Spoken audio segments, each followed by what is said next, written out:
Escutei meus sogros falando sobre me incriminar por traição para que minha esposa voltasse com o ex-marido.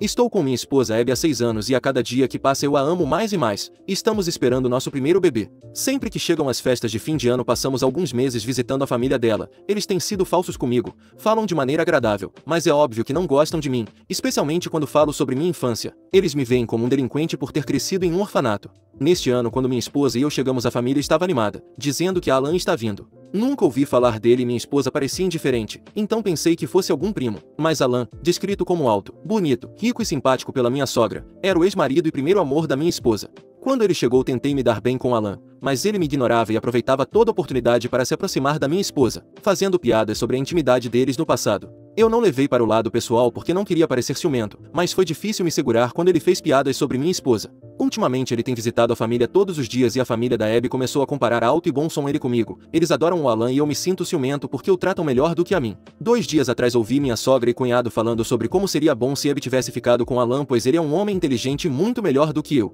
O que mais me machucou foi ouvir meu cunhado dizer que poderia tentar reunir Alan e Abby. Minha sogra riu dizendo que seria bom viajar para a Europa todo ano ao invés de ir para o campo com um camponês, referindo-se a mim.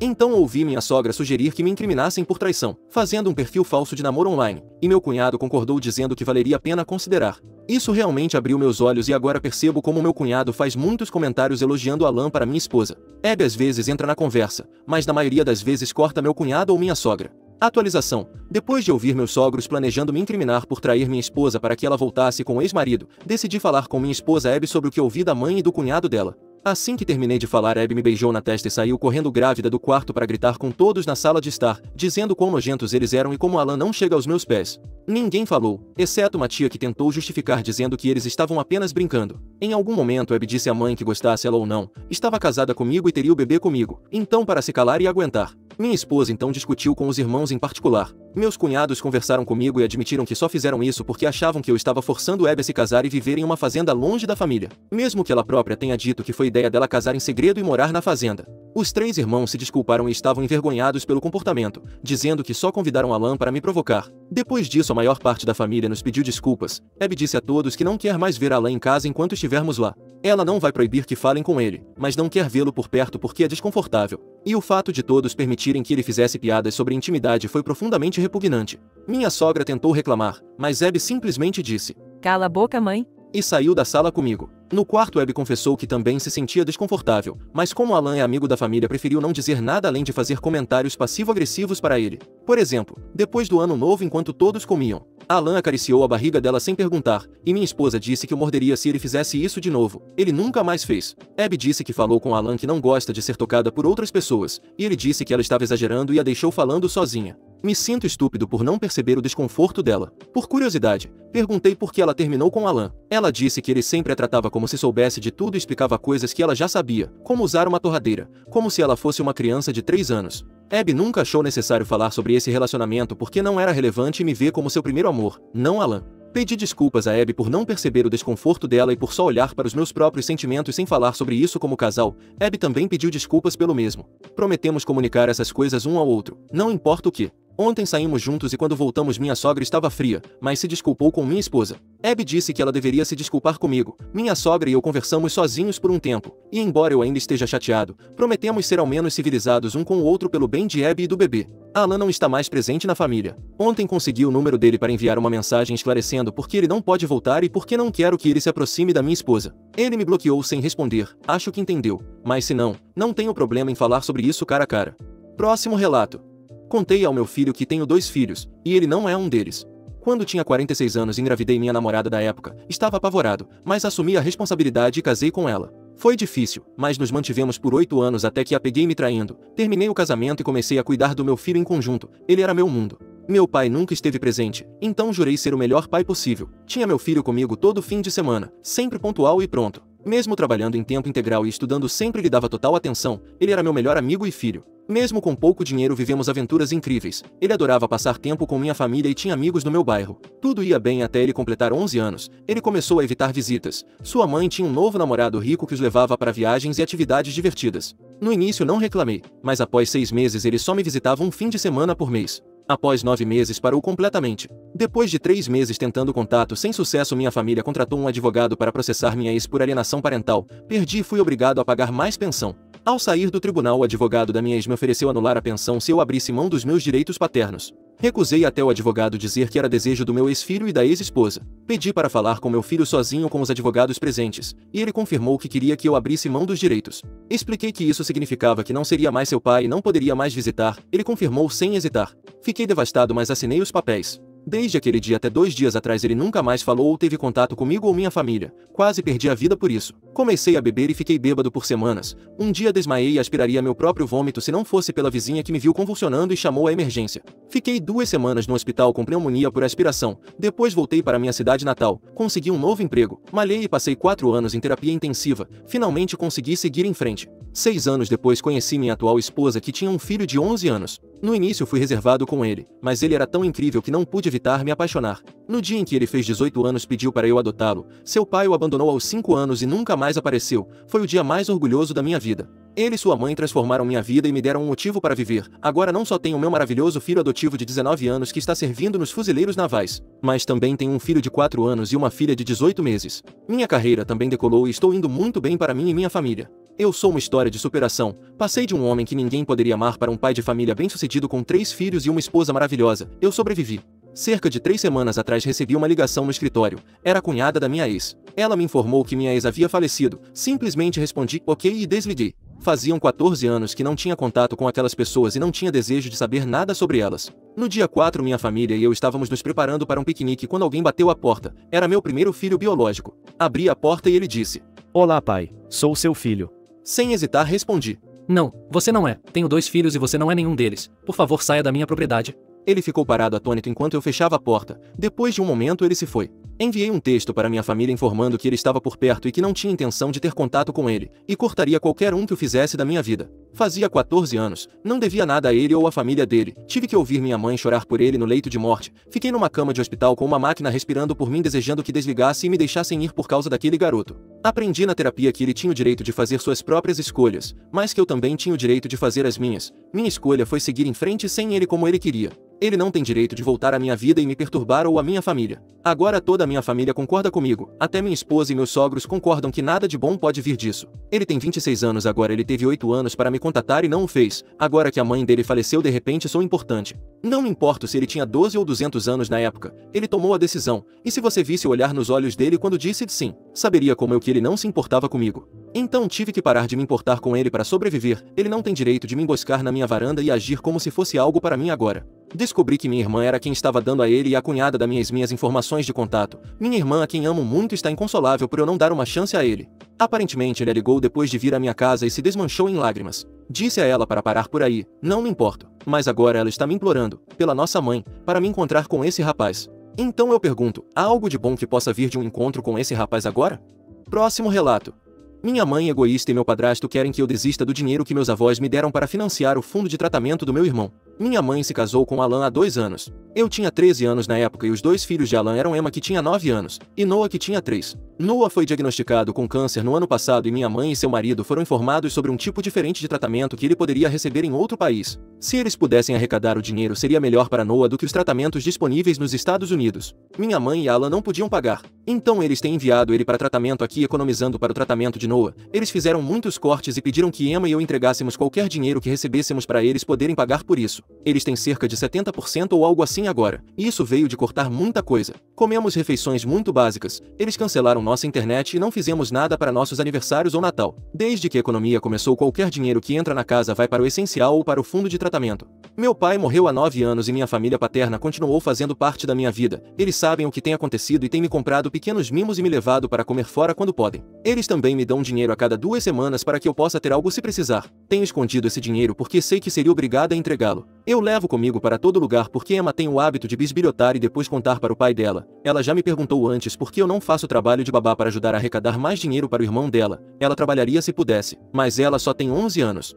Eu gastei parte do dinheiro dos meus avós durante o fim de semana. Cortei meu cabelo e comprei um presente de aniversário para minha melhor amiga. Também comprei comida e passei algum tempo no túmulo do meu pai. Minha mãe notou meu corte de cabelo e perguntou de onde veio o dinheiro, e ela percebeu que eu estava mentindo quando disse que tinha estado com meus avós e que eles me levaram porque esqueci que eles estavam fora da cidade. Então eu disse a ela que eles me deram dinheiro para comprar algumas coisas. Ela me disse que um corte de cabelo não era uma necessidade e quão egoísta eu poderia ser. Alan ouviu ela me repreendendo, entrou na conversa e perguntou o que diabos estava errado comigo. Ele me disse que esta família precisa se unir por Noah e eu estou agindo como se não me importasse se Noah receber esse tratamento ou não. Claro, no final do dia Emma ouviu e surtou. Mas então minha mãe encontrou a mãe da minha melhor amiga alguns dias depois e ela contou a minha mãe que meu presente para minha melhor amiga foi muito doce e atencioso. Eu fui chamada e repreendida por gastar dinheiro não apenas em mim, mas em outras pessoas. Alan me perguntou como eu poderia dar dinheiro para um presente que não significa nada quando poderia ter ido salvar a vida do meu irmão. Eu gritei de volta que não é meu trabalho pagar pelos tratamentos de Noah e que eu já estou sacrificando, mas me recuso a ir até o fim do jeito que eles querem. Eu disse a eles que o dinheiro veio da minha família, uma família que não significa nada para eles, e que eles precisam deixar isso para lá. Alan me chamou de egoísta e disse que eu deveria ter vergonha do meu comportamento repulsivo. Agora Emma continua me dizendo que sou uma pessoa ruim. Será que eu estou errada? Próximo relato. Minha irmã arruinou meu crédito, então eu arruinei a vida inteira dela. Minha irmã egoísta sempre foi a filha adorada da minha família, então estou feliz por ter sido eu a arruinar sua vida outrora perfeita. Ela era o bebê arco-íris e o milagre dos meus pais, então sempre foi mimada e recebeu tratamento especial enquanto crescíamos. Tenho 21 anos e minha irmã 18. Depois que ela nasceu meus pais me deram menos atenção e começaram a gastar todo o tempo e dinheiro com ela, me ignorando. Compravam tudo que ela queria e se ela desejasse algo meu, eu era obrigada a dar, não importava o quanto eu chorasse. Mesmo quando eu estava no ensino médio e comecei a comprar minhas próprias coisas, ela entrava no meu quarto, usava minhas coisas e às vezes quebrava algo. Mesmo depois de ela ter quebrado ambos os meus controles do PlayStation no mesmo dia, meus pais não a puniram ou me reembolsaram. Mesmo eu tendo comprado o PlayStation com meu próprio dinheiro. Desde criança ela sempre fez birras barulhentas se jogando no chão, quebrando coisas e gritando até conseguir o que queria. Meus pais me fizeram pagar minha própria conta de telefone e meus materiais escolares e esportivos durante todo o ensino médio porque gastavam todo o dinheiro extra com minha irmã e o que quer que fossem roupas ou eletrônicos que ela queria. Eles compravam um iPhone novo para ela todo ano e eu ainda usava meu telefone de 4 anos atrás. Sempre soube que minha irmã era uma mimada sem futuro, mas não sabia o quão malvada ela era até este mês.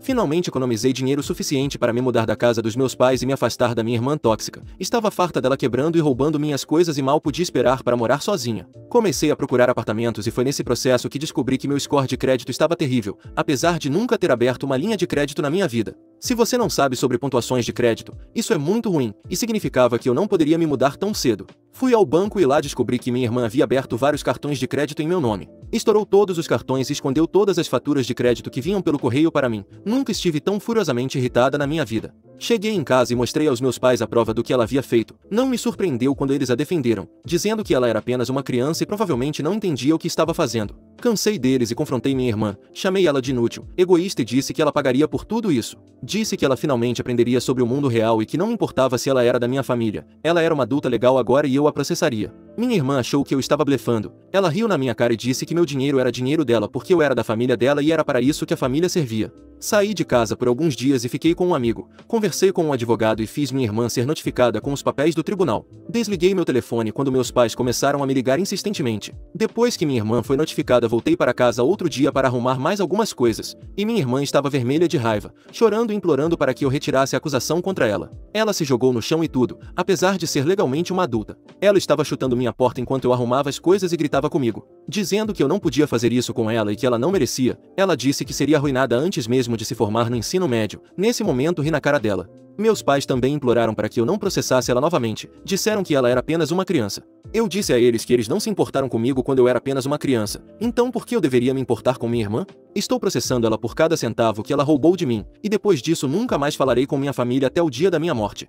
Atualização. Já faz um tempo desde que fiz meu primeiro post e as coisas só ficaram mais caóticas. Desde que descobri que minha irmã havia destruído completamente meu crédito, tenho tentado me mudar para morar sozinha. Quando descobri que minha irmã havia estourado vários cartões de crédito em meu nome e arruinado meu crédito antes mesmo que eu tivesse a chance de usá-lo na minha própria vida. Muitas pessoas acertaram ao adivinhar que meus pais deram a ela meu número de seguro social, e foi assim que ela conseguiu abrir todos os cartões de crédito sem a minha permissão. Ainda não sei por que eles deram a ela meu número de seguro social. Parte de mim pensa que talvez todos estivessem envolvidos juntos e que compartilharam o dinheiro obtido com os cartões de crédito. Honestamente, eu nem me importava, e nem via mais aquelas pessoas como minha família, apenas criminosos que tentaram arruinar minha vida por motivos egoístas. Foi por isso que não me senti mal ao decidir processar minha irmã quando ela tinha apenas 18 anos. Eu nunca teria sido capaz de pagar as dívidas e melhorar meu próprio crédito, então processá-la era minha única opção real. Minha família inteira implorou para que eu retirasse a acusação, insistindo que não tinham dinheiro para as custas judiciais ou para me pagar de volta, mas novamente, eu realmente não me importava, eles nunca se importaram comigo, então eu estava apenas retribuindo o favor. As coisas pioraram depois que o caso começou e meus pais constantemente me contatavam, dizendo que a saúde mental da minha irmã estava se deteriorando à medida que o caso avançava. Isso realmente não me preocupava ou afetava meus sentimentos, já que minha irmã havia sido a única razão para o declínio da minha própria saúde mental durante todo o tempo em que vivi com minha família. Comecei a me sentir mal pela minha irmã quando meus pais começaram a dizer que ela havia começado a usar substâncias para lidar com o estresse do caso. Por mais que eu odiasse minha irmã, nunca desejaria que ela enfrentasse sérios problemas de abuso de substâncias. Meus pais disseram que ela estava realmente envolvida com o uso de comprimidos e passava todo o tempo desacordada por causa dessas coisas. Minha mãe me ligou um dia chorando, dizendo que tudo isso era minha culpa e que se eu nunca tivesse processado ela nunca teria começado a usar essas coisas. Essa ligação foi realmente perturbadora. E eu também chorei depois. Ouvir minha mãe me culpar pelos problemas da minha irmã me fez lamentar tudo o que tinha feito, mesmo que minha irmã estivesse errada. Achei que não poderia me sentir pior até que meu pai me ligou algumas semanas depois e disse que minha irmã havia sofrido uma overdose e que eles estavam com ela no hospital enquanto ela se recuperava. Eles disseram que tinham chegado em casa e a encontrado inconsciente no chão coberta pelo próprio vômito.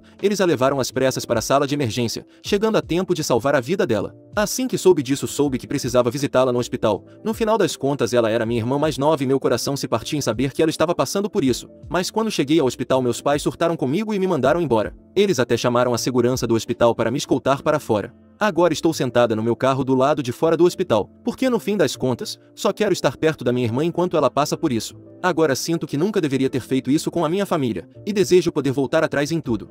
Próximo relato. Minha cunhada abusiva está exigindo que eu escolha o filho dela, que fez algo horrível com o meu cachorro, para ser o pajem no meu casamento, e minha família está apoiando ela.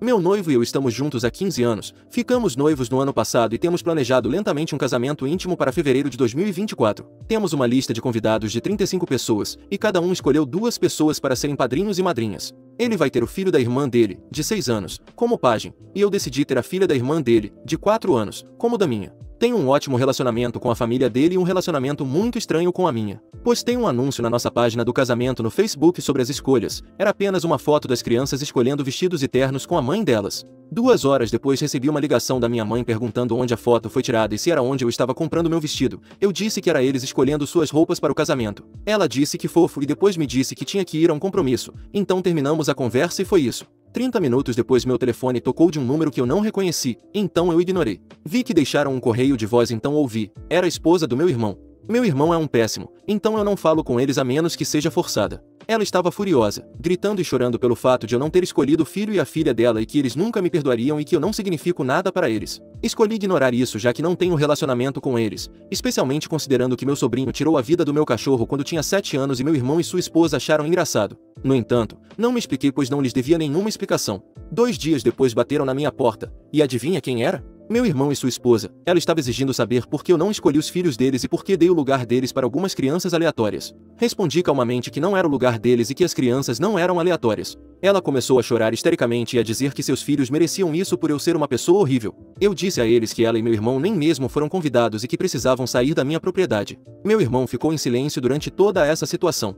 Contei ao meu noivo o que aconteceu quando ele voltou do trabalho, mostrei a ele as imagens da câmera de segurança e o correio de voz. Desliguei meu telefone pelo resto do dia e só liguei na manhã seguinte. Quando liguei fui bombardeada com textos, chamadas, mensagens nas redes sociais e postagens sobre como eu era horrível por punir as crianças e como eu enlouqueci com meu irmão e cunhada. Postei as imagens da câmera de segurança e o correio de voz e marquei todos que fizeram um post ou me enviaram uma mensagem. Recebi várias desculpas, mas francamente, não me importava. Nossa lista de convidados caiu de 35 para 25 em questão de minutos e estou bem com isso. Meus pais estão chateados com a situação e o drama, mas por enquanto estão se mantendo fora disso e nos dizendo para resolvermos nossas próprias questões. Ainda tenho família e amigos e todos os seguidores do meu irmão e cunhada me assediando por não querer os filhos deles no meu casamento e dizendo que sou um monstro por fazer isso. Atualização. Nos 3 dias desde que postei, a situação escalou muito além do que eu imaginava. Depois de bloquear todos e desconvocar algumas pessoas, acabei excluindo a página do casamento e criando um grupo privado de bate-papo com todos que ainda estavam envolvidos, o que funcionou perfeitamente. Disse à minha mãe que iria reduzir o contato com ela e com meu pai depois de tudo que aconteceu. Ela ficou chateada, claro, e queria conversar. Disse a ela que quando pudesse admitir que estava errada e se desculpar nós conversaríamos. Alguns dias depois fui chamada ao escritório do meu chefe, que me disse que estava recebendo e-mails e ligações sobre mim de diferentes pessoas e que me colocaria de licença até que eu resolvesse isso. Já havia enviado um e-mail para ele sobre toda a situação, então ele compreendia completamente e não queria que isso afetasse meu trabalho. Quando cheguei em casa, meu irmão estava me esperando sozinho. Mandei uma mensagem rápida para meu noivo dizendo que meu irmão estava em casa e comecei a gravar assim que saí do carro. Perguntei o que ele queria e ele disse que queria conversar e perguntou se podíamos entrar. Disse que estava tudo bem conversarmos em frente à casa e ele revirou os olhos para mim. Ele perguntou por que eu estava excluindo seus filhos e eu quase perdi a paciência. Perguntei se ele estava realmente me fazendo essa pergunta e se achava que eu era delirante. Ele começou a gritar comigo que nunca fez nada contra mim e que eu era uma mentirosa nojenta e que era um milagre meu noivo ainda me querer. Elevei minha voz e disse que ele era um hipócrita e que ele e sua esposa eram um par feito no inferno. Ele começou a andar em minha direção e eu disse que se ele desse mais um passo eu chamaria a polícia. Eu estava realmente assustada. Enquanto ele caminhava para entrar no carro, disse que seria uma pena se algo acontecesse ao meu carro no caminho para o casamento e foi embora. Esperei até não poder vê-lo mais para garantir que ele estava realmente partindo e chamei a polícia. Entreguei a eles uma cópia do vídeo e todas as outras provas e perguntei se poderia obter uma ordem de restrição ou uma ordem de não contato para os dois. Não tenho certeza se será possível, mas estou esperançosa. Estou pensando em cancelar o casamento e ir ao cartório em vez disso, mantendo a presença da nossa família próxima, e o sobrinho e a sobrinha do meu noivo ainda podem participar. Fim dos relatos. Se gostou das histórias, deixe seu like no vídeo e assista mais relatos clicando no vídeo que está aparecendo agora.